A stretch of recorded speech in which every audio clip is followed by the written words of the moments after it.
Welcome to Juanita Pohl Center service to the community, a yoga class. How nice is that? I like to call this class, if you're not familiar with it, this is a slow, deep stretch class. And to begin with, we start on the floor.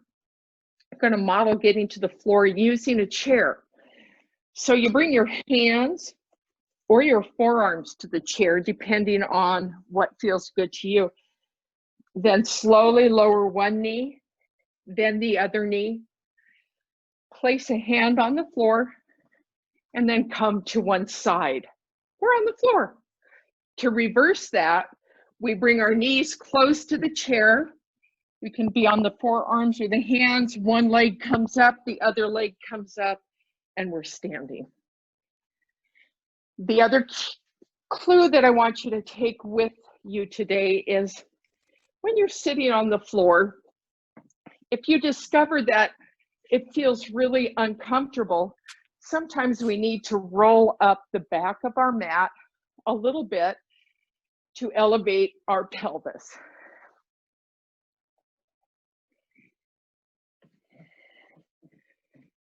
This posture is called the easy seat, but what we know is this is not always an easy posture for people. So this may be better. This is called bound angle. So you decide what feels best, and maybe even having the feet a little bit apart is going to feel better. So those are just some notes about seating. We're going to come onto our backs now. So swing around. This is how to come from seated on the floor to reclining on the floor. This posture is very helpful, especially for osteoporotic bones. So after a certain age, it becomes really important that we have good body mechanics. So sitting sideways, so when we came down to the chair, we found ourselves seated kind of in mermaid pose. Slide the arm out, rest on the side, and then we roll onto our back. And then we're on the floor. When we arrive here, we're going to pause and just let the bones settle. You'll notice my feet are standing on the floor. This is constructive rest posture. Let your chin tuck down just a little bit. And if that doesn't feel good, you could take a small, I have a little dish towel here, and you could place it under the head, because sometimes when we come into constructive rest posture, it feels more comfortable to tilt the chin back so it's higher than the forehead, but that activates muscles in the neck. So if that's the case, something small under the head resets the head, and you could play with that. Does it feel, if it feels better to have the chin tucked up and back, then that's a call for something small under the head. It doesn't have to be big. Constructive rest posture. So for those of you who come to the free class on Wednesday, this is the month where we work with the psoas muscle, which starts around the diaphragm and lumbar area, slides down into the pelvis and plugs in as hip flexors. They get really tight when we sit a lot. This posture is a passive release for the psoas. And if you can practice this about 15 minutes a day, it can be very helpful for alleviating low back pain. For some people, 15 minutes feels like too much. Then do 5 minutes or 2 minutes. Or you could take your legs and put them on the sofa like this. So the sofa cushions support the calf muscles. All of these postures Those two postures can really help lengthen and release the psoas. So what I'm doing today, what I'm sharing with you today, are practices that will be threaded through our time together. We will come back over and over again to some of these practices every day, every time we're together. This is the starting posture. When we gather together, I'm going to invite you to constructive rest. So if you come into the studio early, you could just assume this posture and get a jump start on that 15 minutes of relaxation. We're not going to do that much time here, but we're just getting the sense of it. So as we rest here, we notice how the feet sit on the floor. We notice how the pelvis rests. The back of the shoulders, the shoulder blades. The hands, notice how your hands want to rest. Are the palms open? Are the hands down toward the mat? Are they gently curled? Sense the space behind the neck. And then feel how the cranium, how the back of the skull rests on the mat. So one of the most powerful things we can do in our yoga practice is begin to notice what is going on inside the body, how things feel. There's lots of cardio yoga in the world. This is not that class. This class is designed to fully bring us into a deep awareness of how our body is functioning now. Oh yes, we will move, but the movements are gentle and slow. And the reminder here, so this is kind of like the tutorial class. The reminder here is we want to find stretches and no pain. So if anything feels sharp or acute, back out of it. The other idea is that if it all feels like too much, then just close your eyes and imagine the body going through the actions. And one more proviso to consider is taking any posture not all the way to the edge, allowing yourself a little bit of ease and grace, no pushing. So we have our feet standing here. We've mastered constructive rest. Yay, team. How wonderful is that? Now we're going to begin moving. So we're going to do a pelvic tilt cycle. In the center of the pelvis is the sacrum. It's shaped like that. We're rolling up and down on the sacrum. We're keeping our glutes on the floor. We're just rolling up and down on the sacrum, rolling down toward the tailbone, rolling up flattens the waist. So we're doing this in a conscious, slow manner. What we're looking to do here is to connect the spine from the tailbone to the head.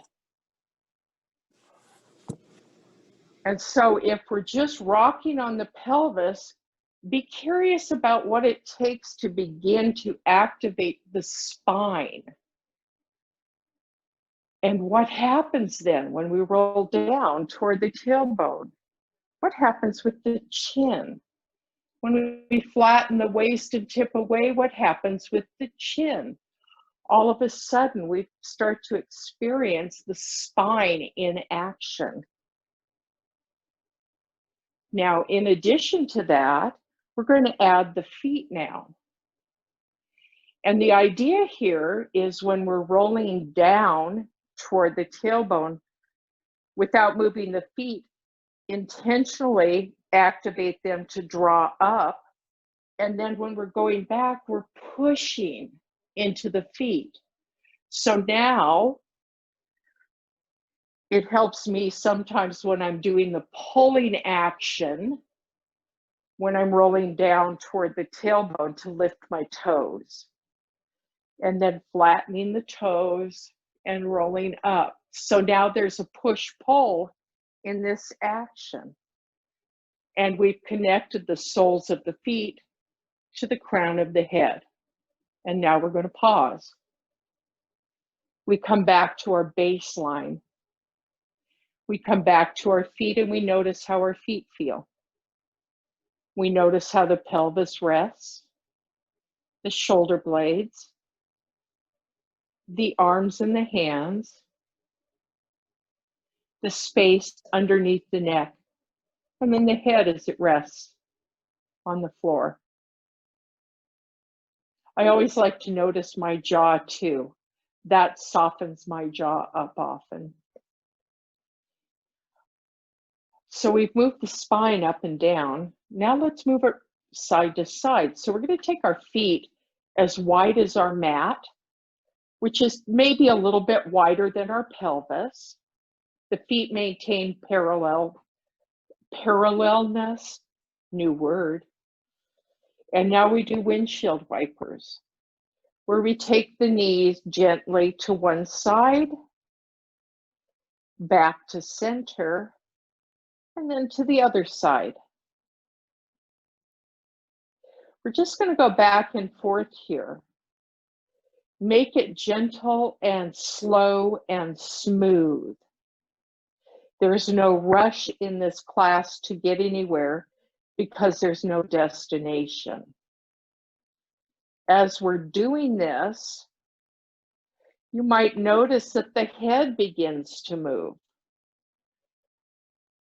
And chances are, for most of us, it's moving in the same direction as the knees. So now our spine is rotating, going side to side.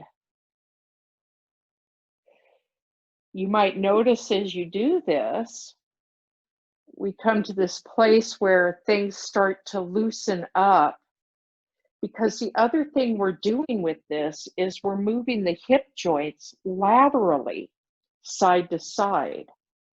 We're very familiar with walking, but the hip joints also have lateral movement, not just vertical movement. And so now we're softening up the hip joints. And the next time you make it to the left side, let your knees fall all the way as far as they will go. So maybe you have a leg resting on the floor. Maybe you don't. Maybe it would feel better to put a block under the knee to support. Or maybe it would feel better to put the block under the inner leg for support. What we're looking for is our capacity to soften in this posture and just allow the body to have a nice stretch. So the right leg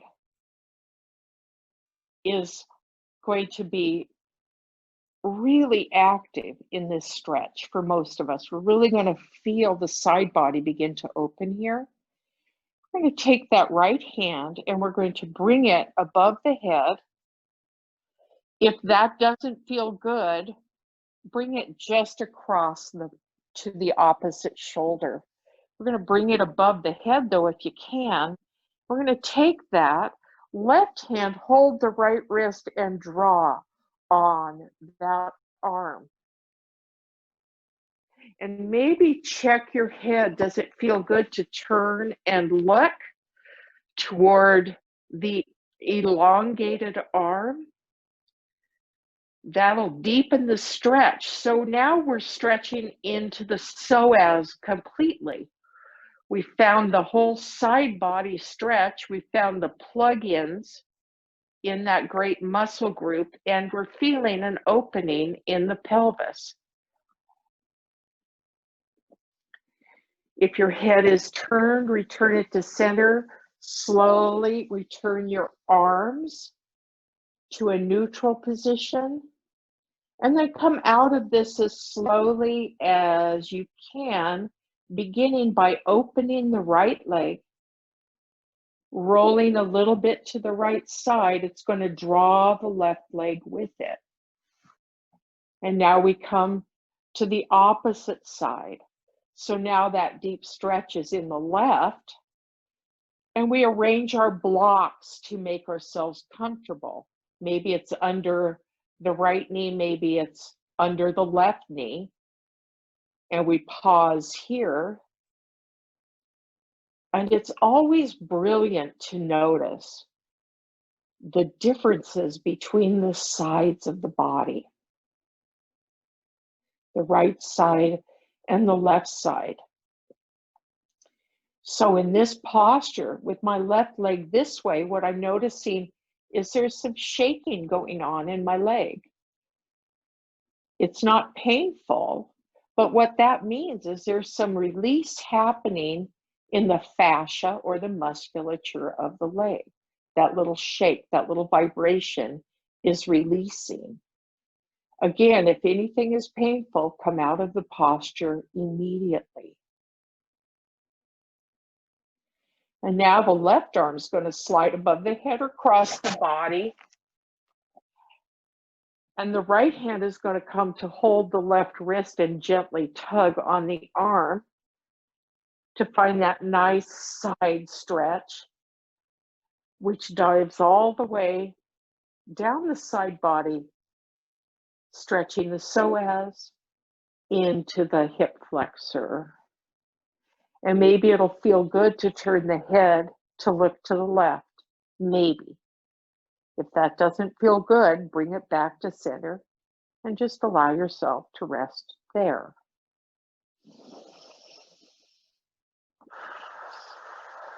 And yeah, breathing is really helpful here.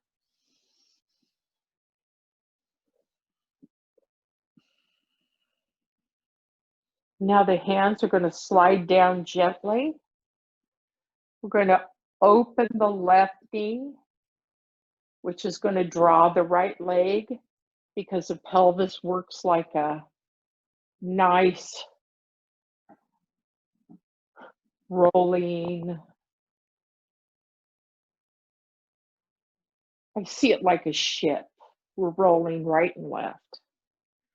And now notice as you go back to the windshield wipers,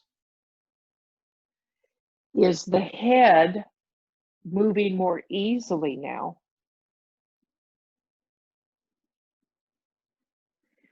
Coming back to neutral. Breathe in, roll down toward the tailbone, chin comes toward the chest. And on the out breath, press the low back in and draw that left leg into the chest. Breathe here.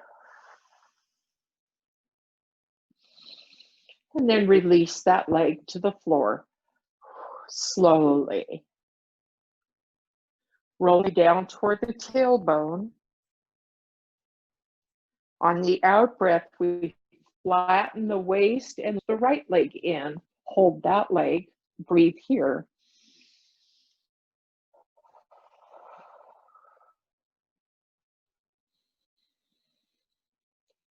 And then release that leg to the floor. Grabbing a strap, if you have one, highly recommend 2 blocks and a strap and a mat, or at least 1 mat, if not 2. I have 3 in play here. We're going to loop the strap over the foot. Now, if you don't have a strap today, you're going to draw the knee in, hold behind the leg if you can, or hold around the thigh. We're going to extend this leg to the sky. We're going to bring the strap over the arch, flex the foot so the toes come back toward the knee. Now we're getting into this posture, so this helps to settle the hip joint. But if getting into this posture, the hamstrings can be super tight. So if you're feeling strain here or the knee doesn't go straight, no worries. Here's the variation. We just move the leg away from the body until the knee straightens. So if you're holding on with your hand, you may have to hold on to your pant to make that happen. We have lots of variations. This posture is a very helpful posture, especially for plantar fasciitis, which visited me this winter. So here we are, stretching and breathing. And now we're going to bend the left knee. If you have a strap, we're going to draw the right foot into the strap, release the left foot to the floor. We're flexing the foot again. And we breathe here. Again, being curious and interested in how different the right and left side of the body can be. And we're breathing.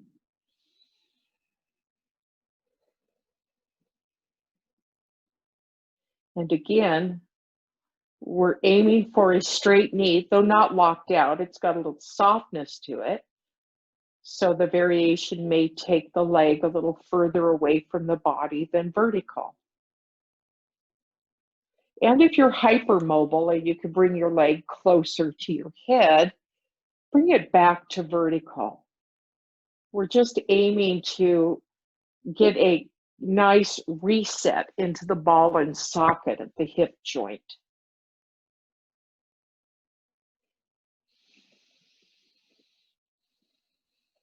And then we're going to bend that knee, remove the strap, come back to constructive rest posture.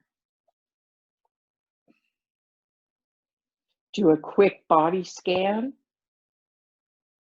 from the soles of the feet, the pelvis, shoulder blades, hands, back of the neck, and the back of the head.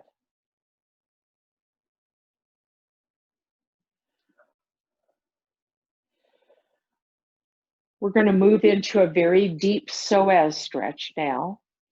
And I highly recommend, especially if low back's an issue or sitting around has been an issue, that this practice take place on a daily basis.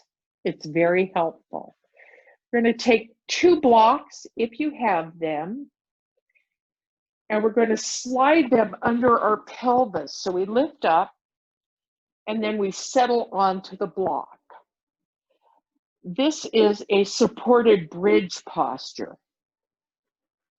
We'll come to bridge on another day. We're not there today. With this posture, we're going to draw on an out breath, that left leg in and hold it, support the leg. You can always bring a strap behind the thigh or over the shin. We're pausing here, and then we're going to slide the right foot out. Both feet are flexed here, and we're going to press through the heel of the right foot. We'll be here for about a minute. So find your breath. If you don't have blocks today, you can do this just with your sit upon on the floor. Just draw the leg in and stretch the other leg out. And if you'd like more feedback, you can always press the heel of the extended leg into the baseboard of a wall. That does a much deeper dive into the psoas. So you feel that hip flexor begin to soften maybe. If it feels like too intense a stretch, just come back to supported bridge, which is constructive rest with the blocks underneath the pelvis. And we breathe here.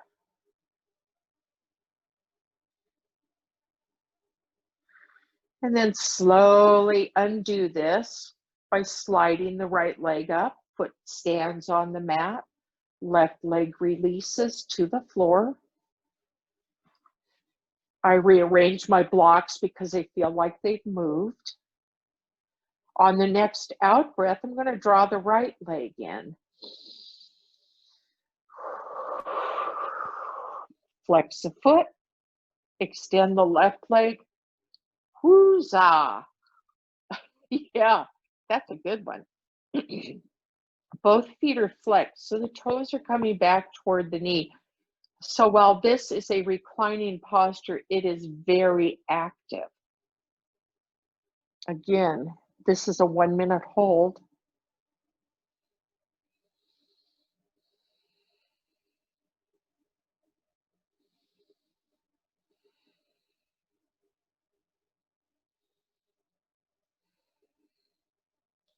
And you might notice that the body begins to soften. All of a sudden, the breath moves a little more easily.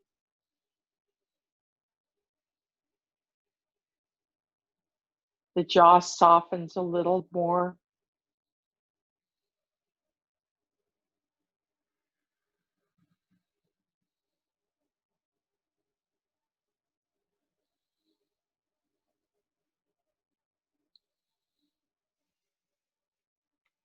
And then to come out of this, slide that extended leg up. Release the foot to the floor. Lift the pelvis. Remove the blocks.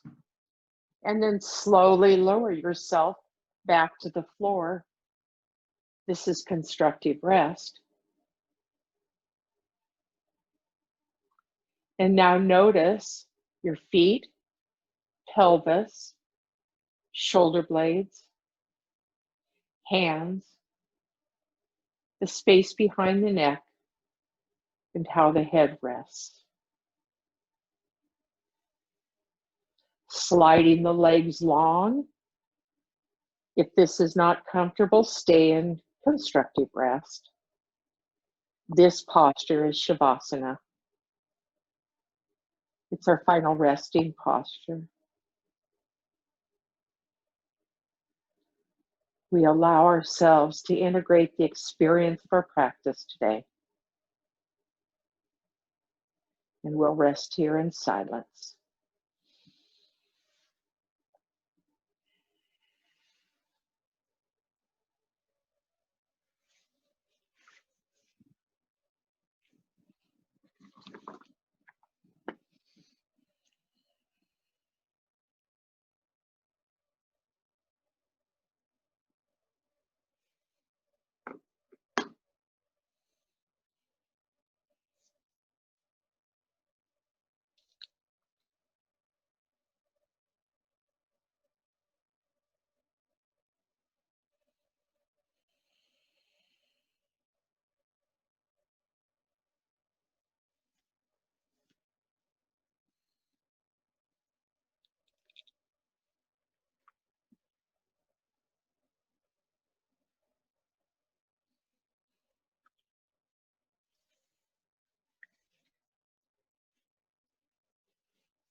Now gently draw your feet to standing on the mat. So we're back to a constructive rest posture.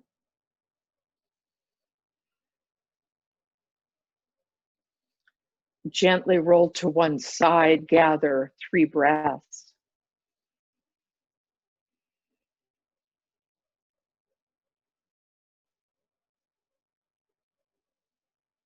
And make your way to seated.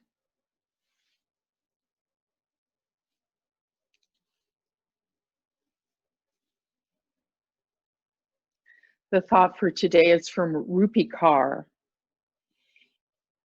It was when I stopped searching for home within others and lifted the foundation of home within myself, I found there were no roots more intimate than those between a mind and a body that have decided to be whole. Rupi Kaur.